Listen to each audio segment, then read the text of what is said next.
Kalangan anak muda Bali merespons positif program Gubernur Bali Wayan Koster soal KB Bali, 4 anak guna menjaga pendukung budaya Bali. Namun diakui program ini akan banyak menghadapi tantangan karena tergantung dari daya tahan ekonomi dan adanya stigma anak Bali sangat mahal sehingga mengutamakan SDM berkualitas.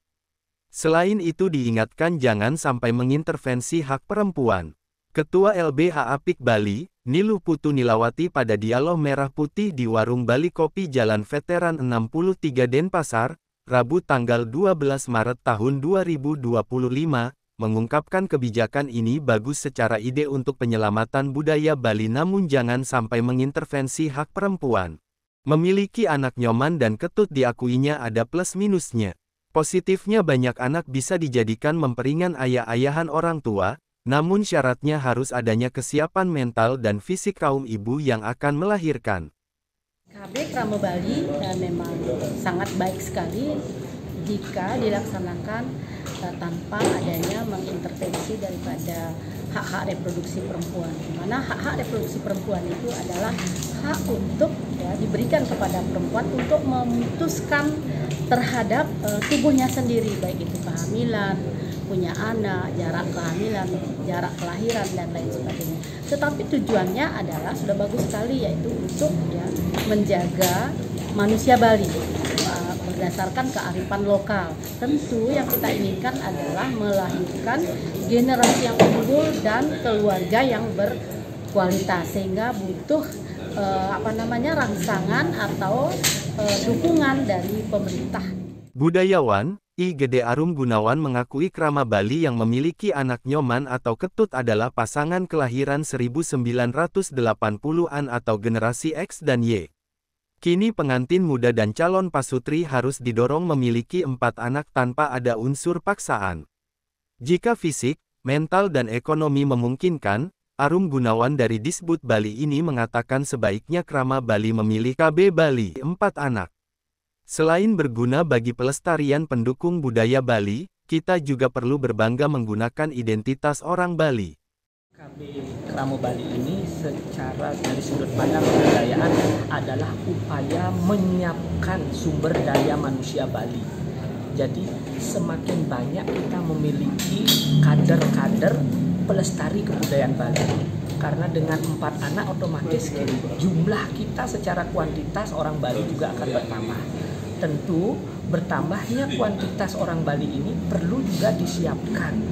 Sebelum melahirkan ini kami rasa perlu melakukan pembinaan bagi calon pengantin, khususnya yang akan generasi muda Bali yang akan menuju Grahastasrama. Karena jika mereka sudah teredukasi bagaimana memiliki 4 anak dan tanggung jawab apa yang melekat nantinya, otomatis tantangan terhadap permasalahan generasi muda Bali dan pelestarian kebudayaan Bali ke depannya bisa terjawab. Karena kualitasnya juga kita siapkan selain menyiapkan kuantitasnya. Sementara kalangan anak muda Bali Iputu Widya Chandra Prawartana, yang juga penyuluh agama Hindu Kota Denpasar ini mengatakan program KB Bali 4 anak patut didukung demi keajegan Krama Bali yang kian menyusut. Dengan peran pemerintah, jadi terkait dengan KB Bali ini, itu nyoman dan kedut ini, insentif dari pemerintah tentunya dapat mendorong generasi Bali, khususnya yang nyoman dan kedut ini, bisa keberlangsungannya bisa berkualitas dari sisi pendidikannya khususnya, yaitu jenjang pendidikannya tidak hanya sampai SMA saja tetapi sampai perguruan tinggi.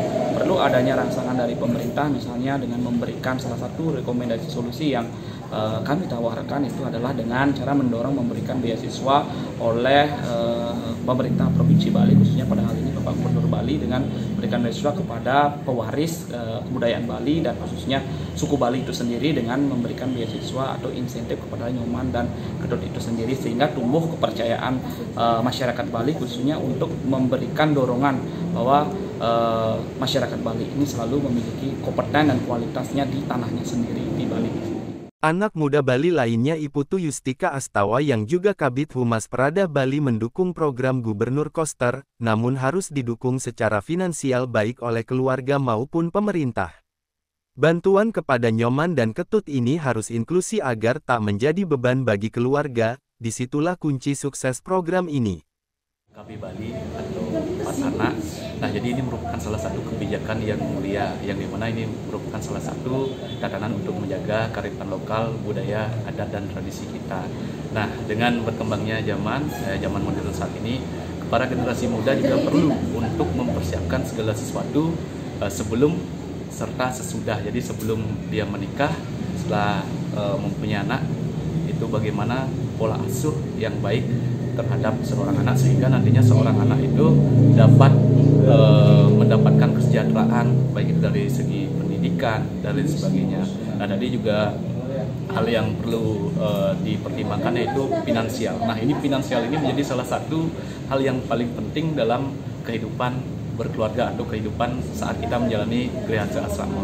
Nah, pesan saya terhadap generasi muda, jadikanlah Bali ini sebagai identitas jati diri kita tanpa kita menghilangkan esensi atau jati diri dan malu ya. Jangan malu kita menggunakan identitas Bali kita. Keempat narasumber juga mengingatkan tentang baru anak muda Bali saat ini, yakni mereka cenderung mengutamakan karir.